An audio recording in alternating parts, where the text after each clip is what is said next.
So I'd like to start with a story about something that I went through several years ago. I found myself in a really challenging kind of situation that felt like a crisis.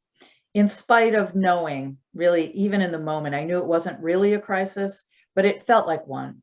It was very stressful. My husband, who has a history of heart troubles, heart problems, he had previously had a heart attack.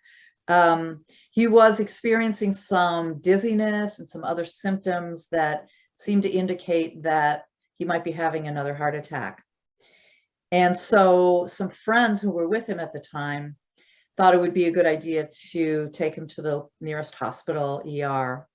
And I got a phone call from them when they were discussing whether they should take him in or not. And they consulted me, and I agreed that it was a wise move and go take him in, get him checked out.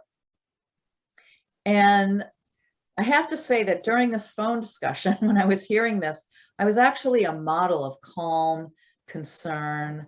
I was really staying grounded in my body. I was remembering to breathe. I was listening really closely and did a very nice job in this, I feel, in this conversation of calmly helping to make a decision. And, you know, it was a little complicated because David was in New York City and I was working in Center City, Philadelphia at the time. So after this phone call, I was like, yeah, take him to the hospital.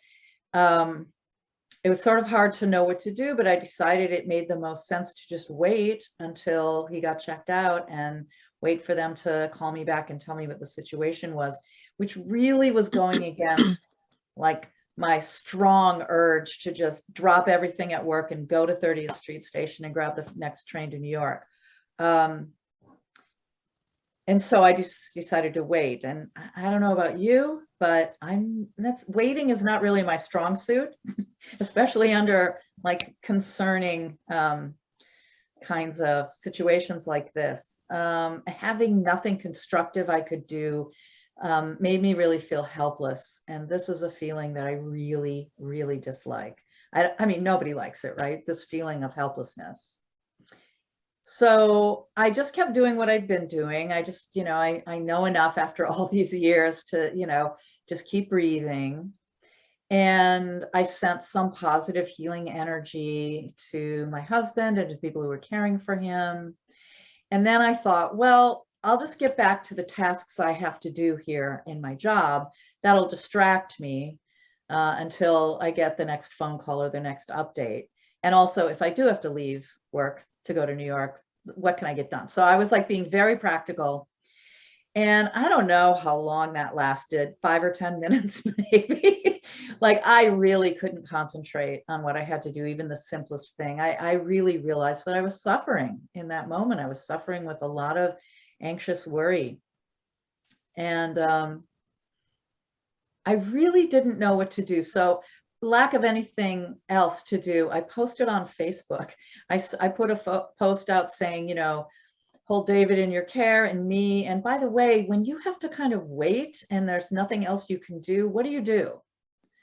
And I got back some really brilliant answers, like a really long thread. People love to give advice, for one thing, but I really got some great advice. Like some stuff wouldn't have worked for me, but other things that people said worked for them. It was great. Some things familiar, but a lot of new.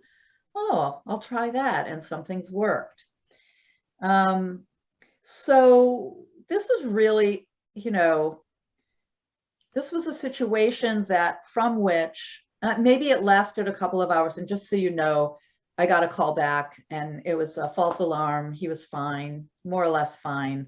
He was not having another heart attack, so it ended well. But before I even knew that, I learned a lot of stuff about anxiety, especially in retrospect.